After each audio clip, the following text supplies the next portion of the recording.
The winter of Valley Forge lasted from 1777 to 1778 and wasn't the worst winter of which occurred during the war, but lack of proper provisions, clothes, food, or firewood made it extremely difficult to prosper during this time. Around 2,500 men died from sicknesses, which is larger than any battle during the American Revolution. They bunked at Valley Forge, thinking that they had 7 months worth of food, but whenever they checked to see how much they actually had, they had barely enough for 7 days. They were unable to purchase food because farmers preferred selling to the British as they paid in gold, whilst Americans paid in paper money. Marquis de Lafayette was a Frenchman. He was one of the richest men in France.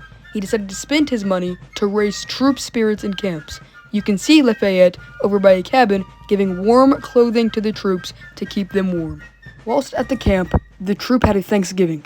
Joseph Martin described the army celebration. He said, "We had nothing to eat for 2 or 3 days previous, but now we must have what Congress said, a sumptuous Thanksgiving. It gave each and every man a gill of rice and a tablespoon of vinegar." The army was not only starved, but naked.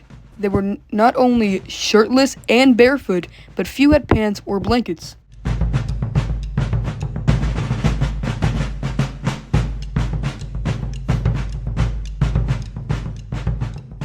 In the woods here, you can see a Prussian soldier, Baron Frederick von Steuben, training soldiers so they will come out of the harsh winter stronger.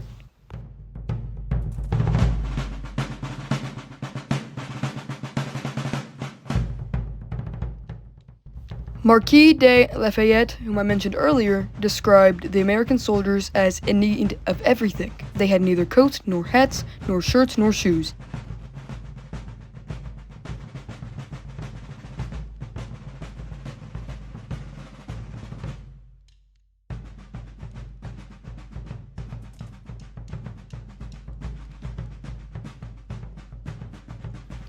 The winter of Valley Forge is considered to be one of the darkest moments of the Revolutionary War for Americans. George Washington, or General Washington, told the troops, "It is always darkest before dawn."